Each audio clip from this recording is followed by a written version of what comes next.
سزا بھی ہے۔ تو کن باتوں کی وجہ سے، کن گناہوں کی وجہ سے عالم برزخ میں سزا ہوتی ہے وہ ہم پڑھ رہے تھے۔ گزشتہ ہفتے ہم پڑھ کر آئے کہ رسول پاک صلی اللہ علیہ وسلم معراج پر تشریف لے گئے۔ اللہ تبارک و تعالیٰ نے رسول پاک صلی اللہ علیہ وسلم کو بعض وہ لوگ دکھائے کہ جن کو عالم برزخ میں سزا دی جا رہی تھی اور کن اسباب کی وجہ سے ان کو سزا دی جا رہی تھی یہ بھی بیان کیا گیا۔ ان میں سے ایک آدمی وہ تھا جو نماز میں سستی کرتا تھا، اس کی سزا بیان کی گئی تھی کہ اس کا سر پتھروں کے ذریعے سے کچلا جا رہا تھا۔ ایک آدمی ایسا تھا جس کے ناخن، کچھ لوگوں کے ناخن تانبے کے تھے، وہ اپنے جسم سے گوشت کو نوچ رہے تھے۔ یہ کون لوگ تھے؟ جو غیبت کرنے والے تھے، پیٹھ پیچھے دوسروں کی برائی کرنے والے۔ اور تیسرے نمبر پر رسول پاک صلی اللہ علیہ وسلم کو دکھائے گئے وہ لوگ کہ جن کے پیٹ بڑے بڑے مکانوں کی طرح تھے، گھروں کی طرح تھے، اور ان میں سانپ جو ہے وہ گھوم رہے تھے۔ آپ نے پوچھا یہ کون لوگ ہیں؟ بتایا گیا یہ آپ کی امت کے سود خور ہیں، سود کھانے والے ہیں، ان کی یہ سزا ہے اور قیامت تک ان کو یہ سزا ملتی رہے گی۔ کچھ لوگوں کو رسول پاک صلی اللہ علیہ وسلم نے دیکھا کہ ان کے ہونٹ اور ان کی زبانیں لوہے کی کینچیوں سے کاٹی جا رہی ہیں۔ آپ نے پوچھا یہ کون لوگ ہیں؟ جواب دیا گیا کہ یہ وہ لوگ ہیں جو لوگوں کو واعظ کرتے تھے، لوگوں کو نصیحت کرتے تھے، ان کو سمجھاتے تھے لیکن خود عمل نہیں کرتے تھے، ان کی یہ سزا ہے۔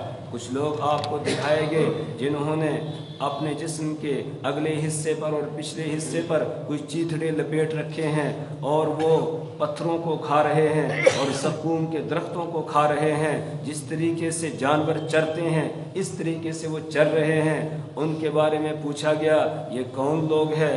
جواب دیا گیا یہ آپ کی امت کے وہ لوگ ہیں جو زکوٰۃ حساب کر کے ادا نہیں کرتے تھے، ان کی یہ سزا ہے۔ اس کے بعد آپ کو دکھایا گیا کچھ لوگ ایسے ہیں کہ ان کے سامنے ایک طرف ہانڈی میں اچھا اور صاف ستھرا گوشت پکا ہوا ہے اور دوسری طرف کچا اور سڑا ہوا گوشت ہے، وہ اس صاف ستھرے کو چھوڑ کر اور گندے گوشت کے کھانے میں لگے ہوئے ہیں۔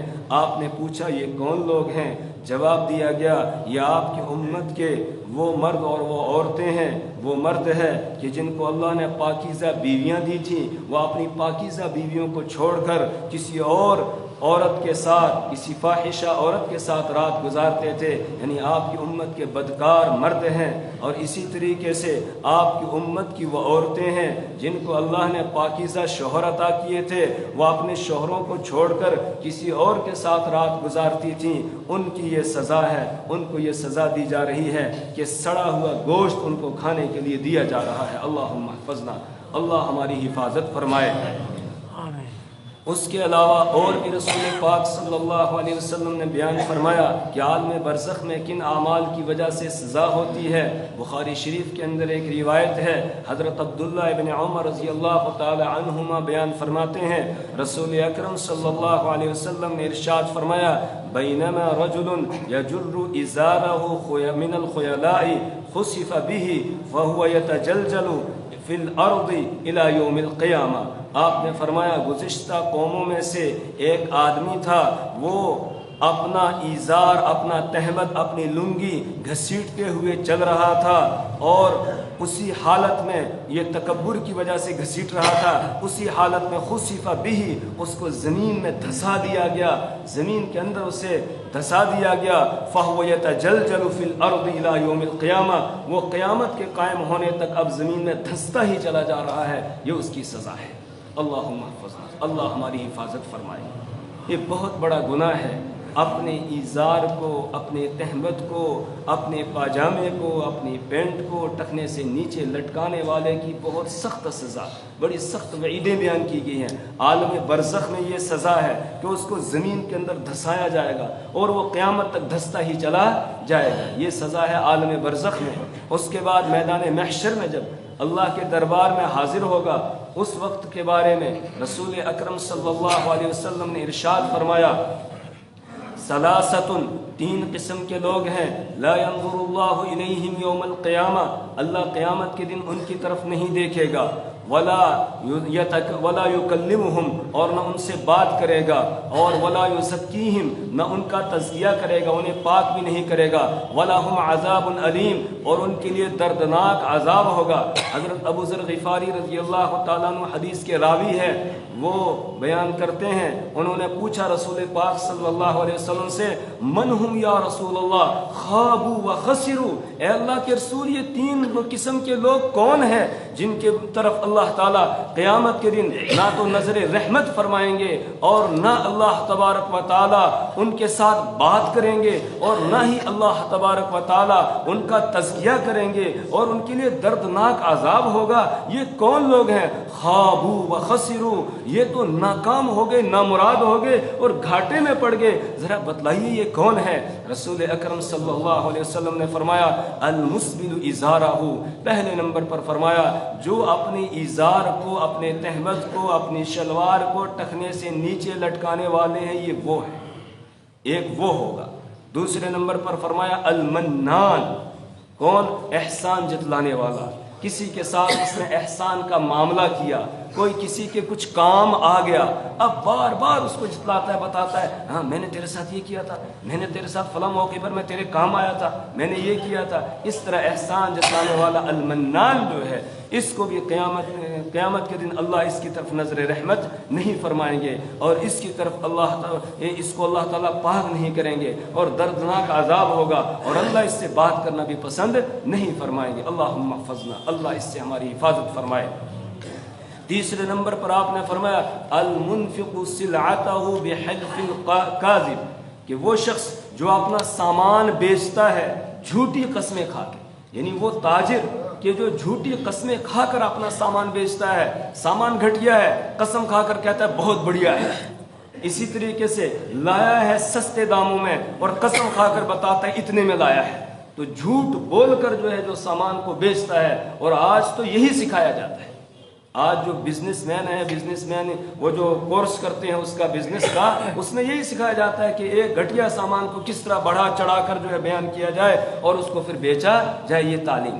لیکن اسلام ہمیں یہ تعلیم دیتا ہے نہیں، سچائی کے ساتھ، امانت داری کے ساتھ تجارت ہونی چاہیے، اور فرمایا التاجر الصدوق الامین مع النبیین، کہ جو سچا اور امانت دار تاجر ہوگا وہ قیامت کے دن نبیوں کے ساتھ ہوگا، اس کا حشر انبیاء کرام علیہ الصلوۃ کے ساتھ ہوگا، جو سچائی کے ساتھ تجارت کرے گا، اور جو جھوٹ بول کر تجارت کرے گا، جو دھوکہ دے گا، جو فریب کرے گا اور جھوٹی قسمیں کھا کر اپنے سامان کو بیچے گا، اس کے بارے میں بیان کیا گیا قیامت کے دن اللہ تعالیٰ نہ اس کی طرف نظر رحمت فرمائیں گے، اور نہ ہی اللہ تبارک و تعالیٰ اس سے بات کریں گے، اور نہ اللہ تعالیٰ اسے پاک کریں گے، اور اس کے لیے دردناک عذاب ہوگا۔ اللہم احفظنا، اللہ حفاظت فرمائے۔ تو عالم برزخ میں جن چیزوں پر سزا ہوگی ان میں سے ایک اپنا ازار ٹخنے سے نیچے لٹکانا ہے۔ ہم اس کی طرف آج توجہ نہیں دیتے ہیں، اور اس بات کی برائی ہمارے ذہنوں سے نکلتی چلی جا رہی ہے، اور ہم یہ سمجھتے ہیں ہمیں تکبر تھوڑی ہے، تکبر کی وجہ سے جو لٹکائے گا اس کو سزا ہے۔ نہیں، یہ ازار کو، اپنے پجامے کو، اپنی شلوار کو ٹخنے سے نیچے رکھنا یہ خود علامت ہے تکبر کی، یہ خود علامت ہے تکبر کی۔ ایک روایت میں اللہ کے رسول صلی اللہ علیہ وسلم نے ارشاد فرمایا ایاکم والاسبال، کہ تم بچو کس سے؟ اسبال ازار سے، اپنے شلوار کو، اپنے تہبت کو ٹخنے سے نیچے لٹکانے سے بچو۔ کیوں؟